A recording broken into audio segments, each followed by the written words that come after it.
And now, the continuation of Hell's Kitchen. No, wait, my TV stand. Well, here are my two front legs completed, and I ran a round nose router bit down there just for some design. Now, today I need to get started on this back support here. And on my SketchUp design, I haven't really gone into a lot of detail of how I'm going to do it.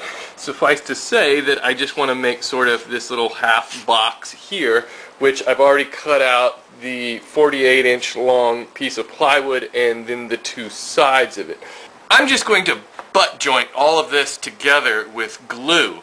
To do that, one of the problems I'm having with this plywood is that it's old plywood that I've had around and it's warped. So I think what I'm going to do is just nail it down temporarily to my workbench to keep it flat, and then that way I'll be able to glue these sides on. Now that I've got the glue on this side panel, I'm just tacking it up to hold it together instead of clamping it. Now the nails aren't going to give it any extra strength, but it just holds it together until the glue dries. So I decided to put in a support at the top and the bottom just to give it some extra strength, and wow, I made a big trough. And one of the things I've learned over the years I've been doing woodworking is that I always screw something up. But one of the nice things about woodworking is that you can almost always fix those screw-ups, and it's actually kind of fun to challenge yourself and figure out how to fix them. Let me show you my screw-up.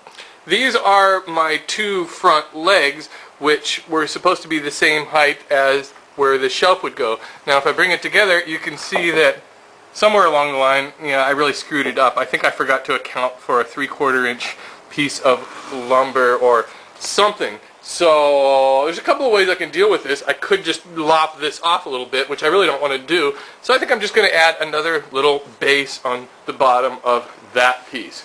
So, tip for the day, don't ever worry about things that you screw up in the wood shop.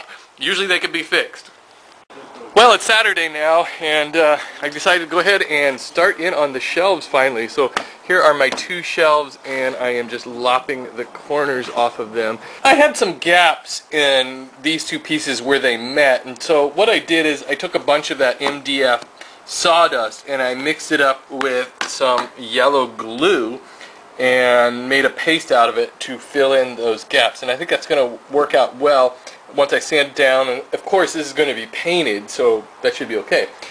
I've also got all of this glued up, and I cut this top piece, and this time I decided to do this in just one piece, so I just cut it out on the bandsaw here and up here. So there's the back support. Now, for the shelves themselves, I decided I'm going to use a dye instead of a stain, and I'm going to be using this honey amber dye.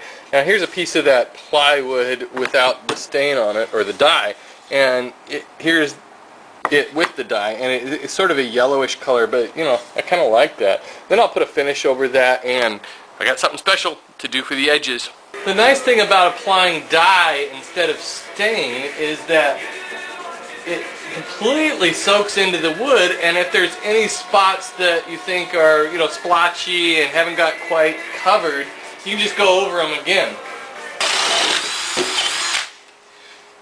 Okay, so what I'm doing now is just boring the holes for the cords. Well, I came out here this morning and I just had a horrible thought. Okay, so this is my back stand, and it's roughly 13 inches wide. It got me to thinking, I wonder if my jacks on the back of the TV will fit. Here's the back of my TV. These are my mounting screws, and if I go down here, this is the power cord, and 13 inches over, that's where my HDMI cable goes. So I gotta come up with a plan B.